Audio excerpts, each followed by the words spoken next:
Welcome, CEOs. I am Hermione Olivia, and I invite you to cherish every opportunity to connect the dots. CEO Yourself was created as a destination for motivation and to inspire you wherever you are on your journey to become the CEO of your life. Coming up on this week's episode of CEO Yourself. I never felt beautiful. That was the first time seeing those shots and thinking, wow, I did that. Caroline Labouchere is a mature model, speaker, and wellness advocate who redefined her career in her 50s, proving it's never too late to reinvent yourself. On this week's episode of CEO Yourself, we explore her CEO superpower, vulnerability. Caroline, welcome to CEO Yourself. Thank you very much for inviting me. It's such a pleasure to have you here, primarily because we share a calling in this life, which is to help women find their passions. It's exciting. How did you get to that point of realising that that was your passion? I think realizing that life can be different and that you can change it.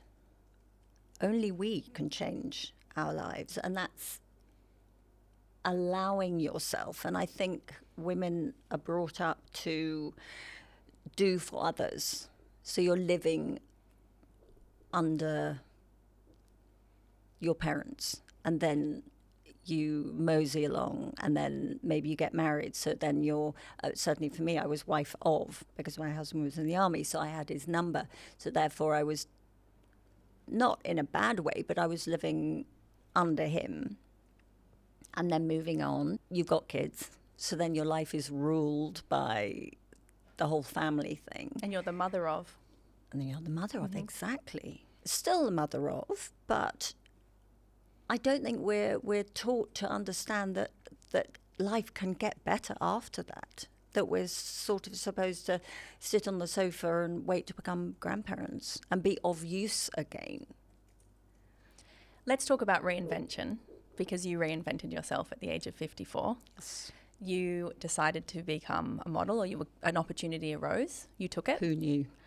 And in your first year modelling, you landed 8 Vogue editorials.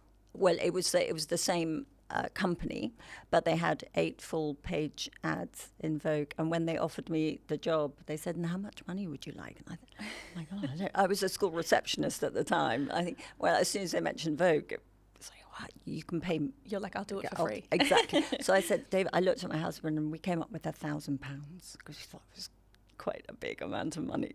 Can you imagine? If only you'd known. I know. But yeah, I wouldn't change anything because, we make mistakes. Not that it was a mistake, but we learn. Live and learn. Well, it launched your career. It did. And I loved it.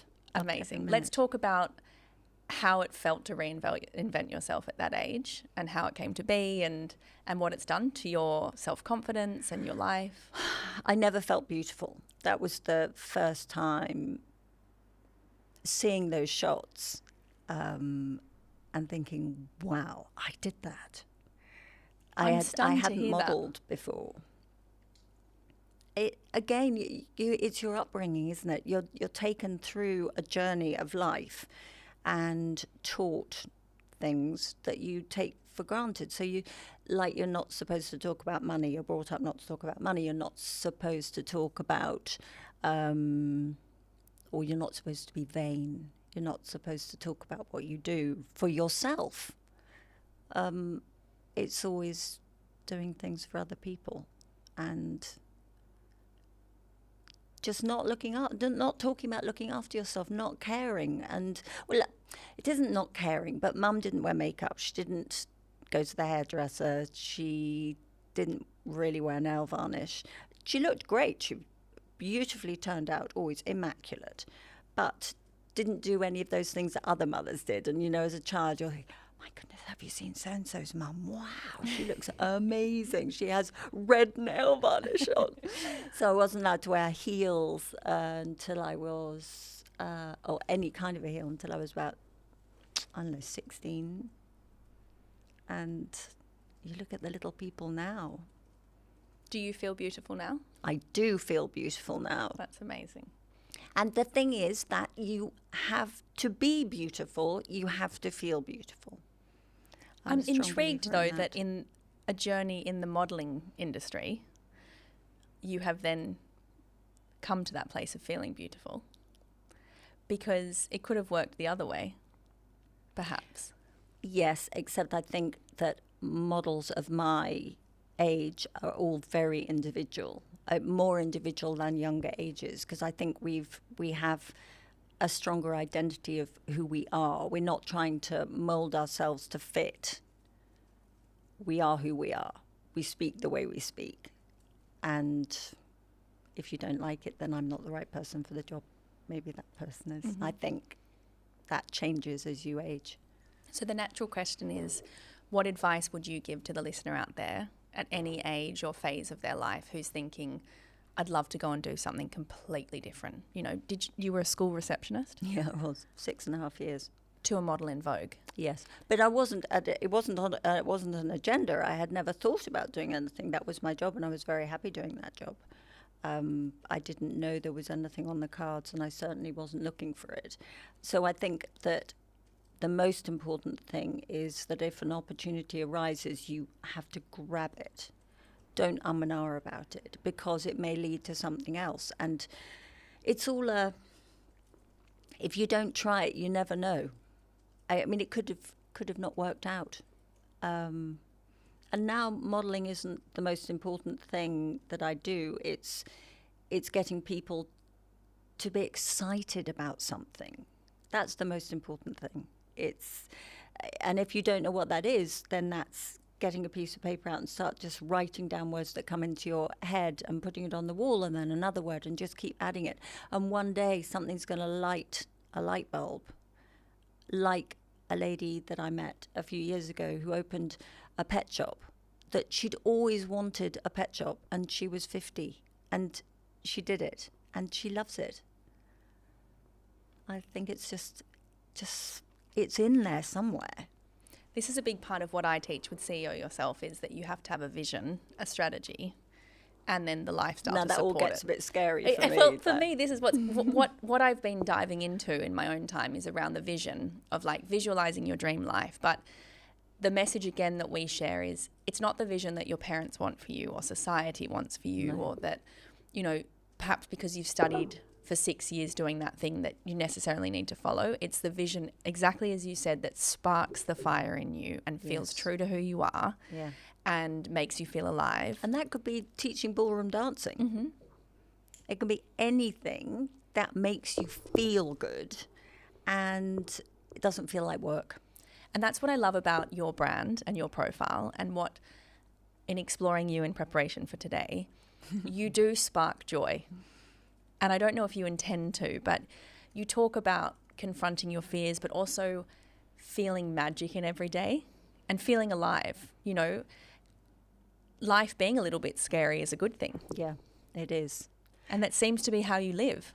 Absolutely. I wake up in the morning and the first thing is, people say, well, how can you wake up happy?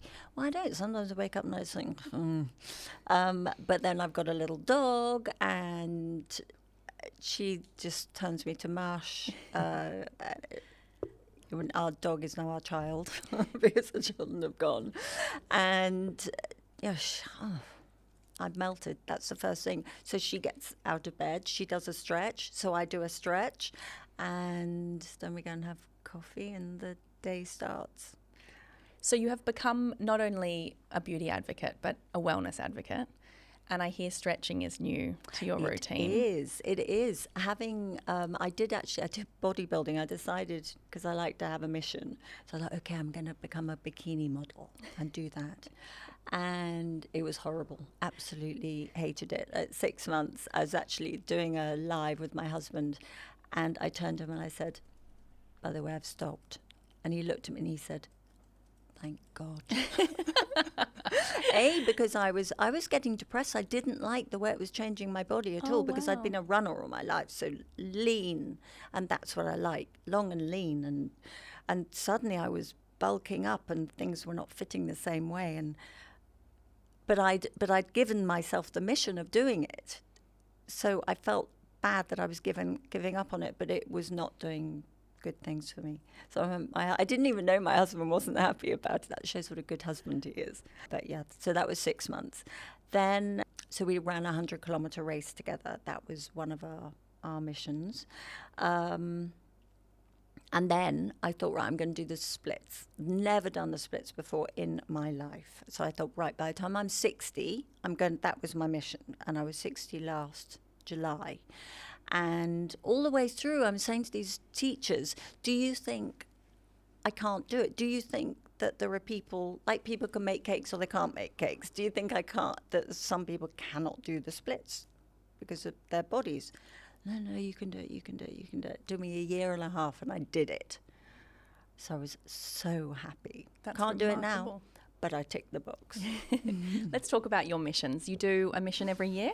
Yes, and you're going to ask me what my mission is this year. I haven't actually found my mission for this year, other than I know there are some healthy things. I've just found out I had a DEXA scan, my second DEXA scan last week, and I have osteoporosis in my left arm, my left wrist, osteopenia in my right wrist. So I know, and I've been putting it off, that I need to do weight training.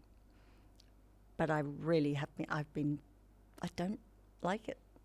So it's my mission to do it, and my mission to help women do it that don't want to do it either. Mm-hmm. So that's what I'm... Where did the mission come from, the idea of a mission?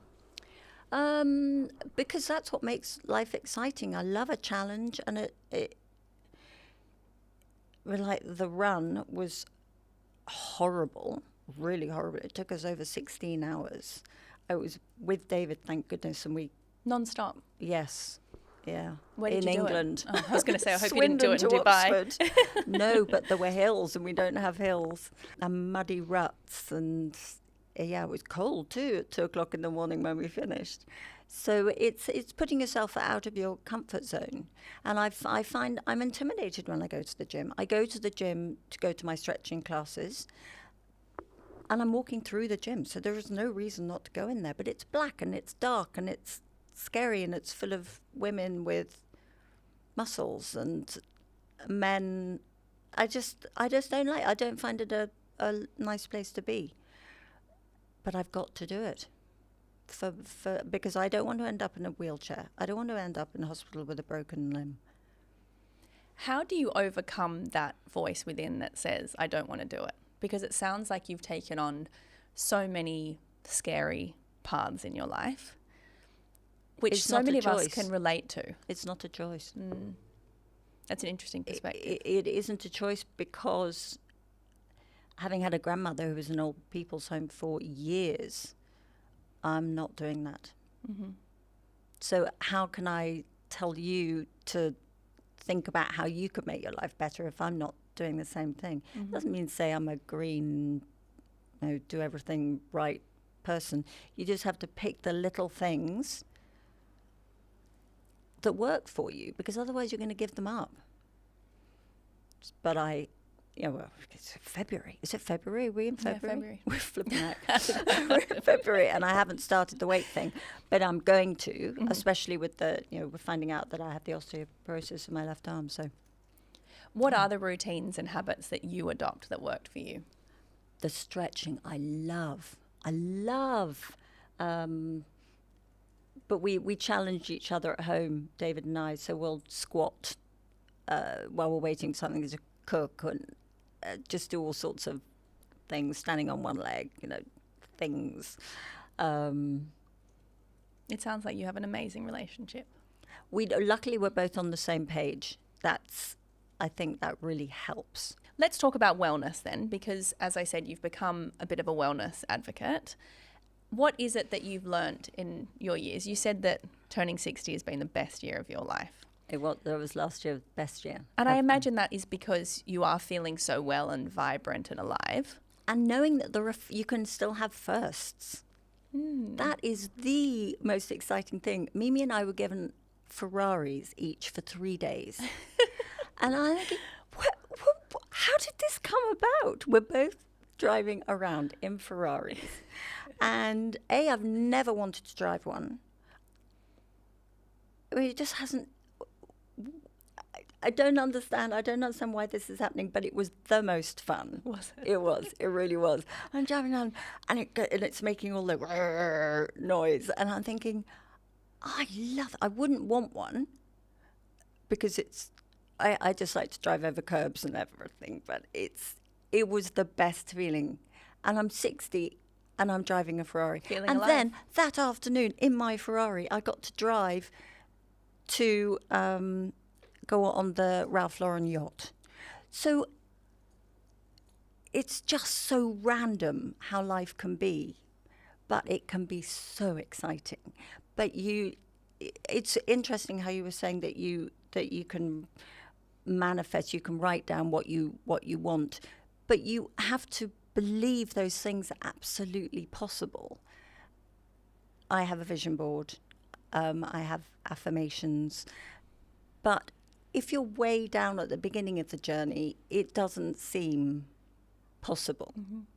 Not that I would have put drive a Ferrari on my list way back then, but still you wouldn't. I think I always had Ralph Lauren on my vision board, funnily enough, because I love the style. But you can start with baby steps and watch them happen and watch the snowball. Mm-hmm. And then the early steps become the norm and so on and so forth. Exactly. Mm-hmm. Exactly. I have to be reminded all the time. I listen to The Secret and The Power, and I have them on in the car just on repeat. And I find the words for that particular moment come up. That's amazing. Like if you're not feeling great and suddenly it'll say, look out of the window and you're driving along, the traffic's bad, and say 10 things that make you happy right now, and you'll just look around and you'll think, wow, yes. And then you'll come up with the 10 things and then you're completely changed. Like, for example, being stuck in traffic on the way here, both of us. And I thought, I'm so lucky to be in a car. I'm so lucky to be driving my car. Yes. And it shifts the perspective. Yes. You know, I've got the heater on and it's warm and cozy and I've got my beautiful coffee, and then you don't care about the traffic. No. Let's talk about your daughter, Mimi. Yes. She's also an incredibly beautiful model and you get to work Thank together. you. What have you taught her about beauty and about aging gracefully? Oh my gosh, I feel just on that subject, people now with the 8-year-olds and the 10-year-olds wanting skin routines. It's quite That scary. is so scary. And you're up against it. Mimi always wanted to wear makeup to school, so that was a challenge. So I think it's always been around, but you didn't have the whole TikTok thing going on then. Well, yeah, social media is a whole other conversation we could talk about for hours. But that is sort of cementing the fact that you should have a skincare routine at the age of 10. Well, it's normalizing things that even for me were just not part of our lives. Yes. I think, so I got from Mum that you can be natural and still be beautiful. And Mimi has gone off. She is now good at the minimal makeup and looking fabulous. But you have to go through that over the top. The foundation that doesn't match your neck. Well, it just finishes along the jawline. You kind of have to, it's a passage. So, yeah, I think, and also she's at the age now where if I talk about hormones or menopause, that she's not really listening, but you know she is. Mm-hmm. Because I have a young daughter, and I obviously think she's the most beautiful thing in the entire world. But I do look ahead at those kind of teen, even tween years in the social media age that we live in. And I would say we are living in kind of a plastic surgery, Ozempic, Botox age. Mm. And I think about her even contemplating any of those things, and it fills me with fear. How do you encourage the listener out there, or, you know, a mother like me, to just instill confidence and self-love? That is really tricky because I am pro surgery, Botox. For your children, I think that children, young adults, think they should be having everything now. And I didn't obviously do anything like that when I was younger. And I get a hard time for doing it when I'm older because people think, what, you should be happy to be your age. You should be content. Why should I? I can now afford to do things, little things, big things, whatever I want to do. If I'm not happy about it, I'm of an age where I can make that decision and do it. Well, I guess it's also no one else's. It isn't, right but everybody to say. wants to have, and they say if you're on social media, therefore you're putting yourself forward, therefore I have a right to comment. Right, okay. It's kind of fair enough. So I think that we need to teach children and young people that there is a stage in life for everything, and you can't have everything when you're young. Not can't, that's the wrong word, but there are stages to life. I think because when you're my age, you're not trying to look like someone else. You're not necessarily trying to look younger. It's just that you are now able to change things to hold, because you also know yourself by that you point. know, and also we're older for longer now. So 60 is now whatever it was, It's 40. the new 40, yeah. Whereas 60 used to be, well, people would say old, but I call myself middle-aged because I think 90 is old, therefore I'm middle-aged. So you're not even middle-aged. Therefore, I know what I want, and you're going to change so much in your younger years. I'm a completely different person now. And so it's the most important thing is to have your own identity and learn about yourself before you go and That's probably where the change fear it. drops in for me, is I watch a lot of my friends try to heal something within externally.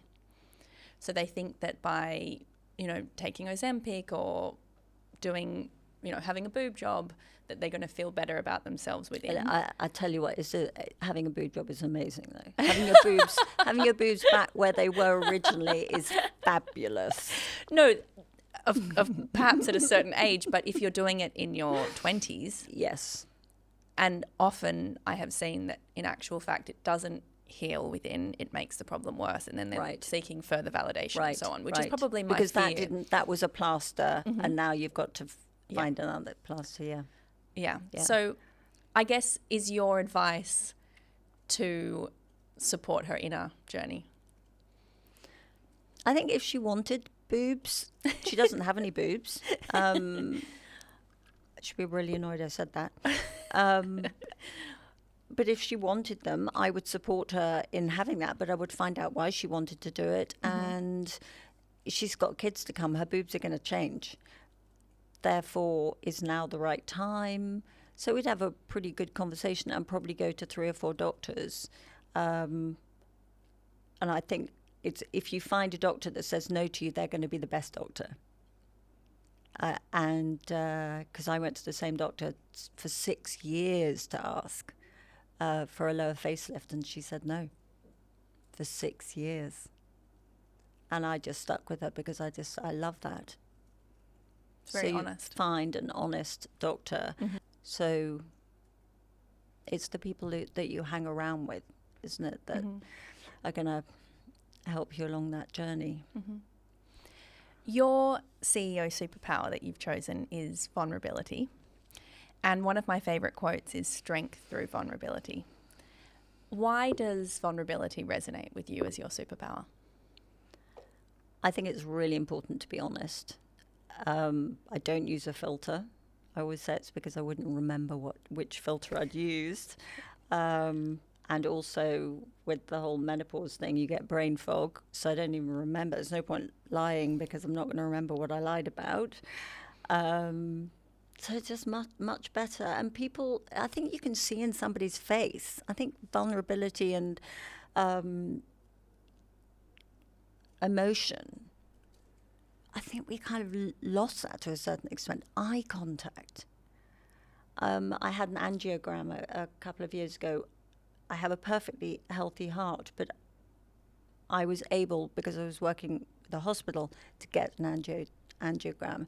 And when he told me that my heart was healthy, I just cried, because it was the most, you think your heart, it's just, who is able to go and get an angiogram and know that their heart that's beating inside them is healthy. And then somebody messaged me, and they had gone to get a health check. They ended up with 3 stents that week because they'd seen that reel of me getting an angiogram. So if I can help one person, then that's my job done. And I just love touching people and being close to people and reading them. That whole COVID thing, when we weren't allowed to be near people, was really hard for me. My husband was happy every single day. I have to say I liked it too. Did you? I said, David, could you just come down? Could you just be depressed just for a little bit with me? Because he was happy every day. He loved it. I kind of wish we had a little lockdown every year. Do you? Mm. But do you have any practical tips for the listener today about how to step into their vulnerability? Even with social media, I just love the way that you just jump on, and whether you're getting dressed or with your husband doing a live or sharing moments of your day, and you always just show up in such like a strong, joyful way. But it requires vulnerability to put yourself out there online and in the real world. What is your advice about how to practically step into vulnerability? Because I agree, I think vulnerability is one of our shared superpowers. I think we're scared, to be honest. And with the world changing the way it is, I sometimes don't even know what words I'm allowed to use. And with that in itself is a whole different ballgame. But that I find that very intimidating, not knowing if I can just speak freely. So I think surrounding yourself with people that you know you're safe with, and if I say something that you don't like, don't just say I'm so offended by that. You have a conversation about it. So what do they say? You are the average of the 5 people that you're surrounded with, something like that. It's surrounding yourself with good people who are not going to put you down. If you make a decision to do something, that's your choice to do it. I can question you about it, and then maybe you'll change your mind because I'll give you a different perspective. But if you decide to go ahead with it, then that's your choice. But we're still friends. So I think it's really important. And if you're friends with somebody who puts you down, that's you've got to spend less time with that person, and that's hard. And I think vulnerability is about stepping into fear, which you are obviously incredibly good at. So that's probably a takeaway for the listener, is just step into that scary thing, because you never know what's on the other side. Yeah, if you don't do that, you'll never know. Mm-hmm. You're right. So let's close with your legacy piece of advice. What is your number one piece of advice that you've learnt along the way that you want to share? It has to be find your passion, because I know everyone has their passion inside them. Everyone. So do not believe it's not there. Anything's possible. Anything is possible. There's a lot of doom and gloom out there, and it's so easy to slip into that negative thought process. But if I can be happy, maybe I can help make you a bit happier, and it can spread its way through. Mm-hmm. Thank you, Caroline. Be happy. Where can the listener find you and experience your joy? Well, Instagram. I do a lot of lives with people who know. I don't know stuff, doctor stuff, but I have issues. I know you're going to have the same issues as me, and so I will find an expert and chat to them and ask them some questions. Amazing. What is your Instagram handle for those listening? Caroline Labouchere. Perfect. Thank you so much for your time and for being here today. Thanks very much. Thank you so much for taking the time to listen today. Giving us a moment of your time to like, rate, or follow CEO Yourself will make a huge difference to our future.